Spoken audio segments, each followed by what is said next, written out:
একটু আপনাদের চরণের ধুলি পাবে বলে বড় আশা নিয়ে পিপাসা নিয়ে আপনাদের মাঝে উপস্থিত হয়েছে।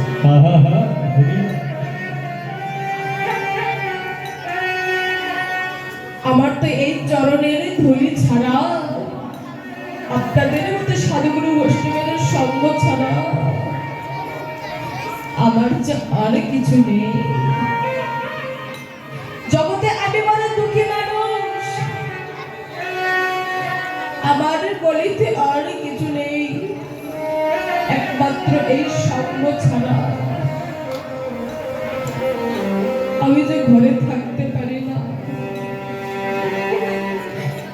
এই সঙ্গ ছাড়া আমি থাকতে পারি না, হরি নাম ছাড়া আমি থাকতে পারি না।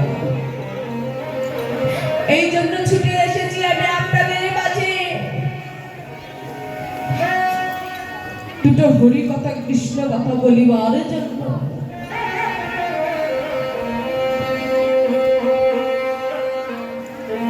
আপনাদের চরণের ধুলি পাবার জন্য বড় আশা নিয়ে এসেছি। বাবু, আপনারা কেউ আমাকে এই আশা থেকে বঞ্চিত করবেন না, সকলেই আপনাদের চরণের ধুলি এই পদকে দিবে। আমি আপনাদের মাঝে আজকে একটা জিনিস শুধু চেয়ে নিব, সে হলো আপনাদের চরণের ধুলি। কোনদিন তো কৃষ্ণ বলে কাঁদতে পারলাম না, কোনদিন তো সঙ্গ করিতে পারলাম না, কোনদিন এই নয়নে অশ্রু ঝরল না কৃষ্ণ নামে।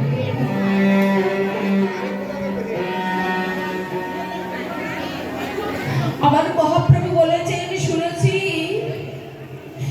কেহ যদি কারো মনে যদি প্রেম না আসে, যদি ভক্তি না আসে, আমার মহাপ্রভু শুভ বলেছে, ওহে ভক্ত, তোমরা সকালে সকালে ওই সাধুগুরু বৈষ্ণবের বাজারে যাও, আর ওই সাধুগুরু বৈষ্ণবের বাজারে গিয়ে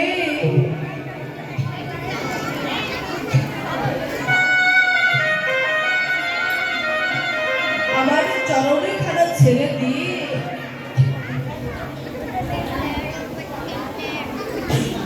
তোমরা ওই সাধুগুরু বৈষ্ণবের বাজারে গিয়ে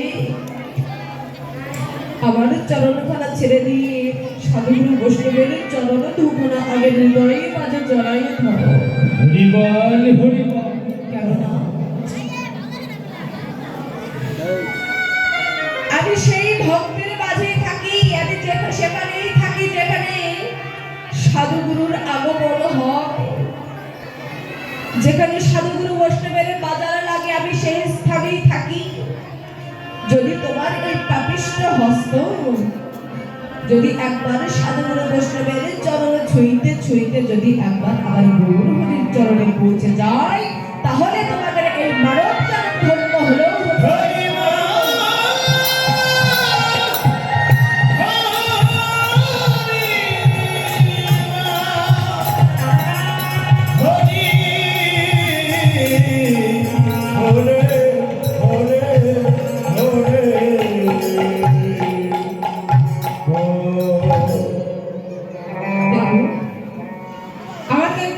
সিদ্ধান্ত অনুযায়ী যে পালাটি দিয়েছে, সেই পালাটির নাম হলো আমার ভগবান শ্রীকৃষ্ণের উত্তরাগোষ্ঠ লীলা বা ফেরাগোষ্ঠ লীলা। আচ্ছা, এই উত্তরাগোষ্ঠ লীলা কাকে বলা হয়? দেখুন,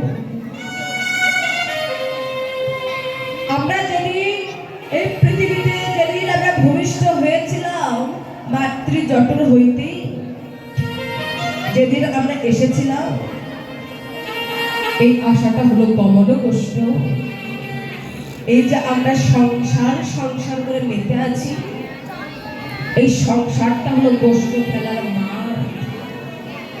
আমরা এই মাঠে খেলছি, এই যে সংসার সংসার করে আমরা যে খেলাটি খেলছি, এটা হলো গোষ্ঠ খেলার মাঠ। আমরা সেই মাঠে দাঁড়িয়ে আছি, এটা হলো গোষ্ঠ খেলার মাঠ। গোপাল যেদিন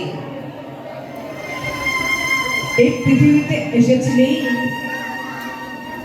বা আমার এই গোপালের পিতা নন্দ ঘোষের ঘর ছিলেন উত্তর দক্ষিণে দুয়ারি, সেই জন্য এই পালাটির নাম হয়েছে উত্তরাগোষ্ঠ।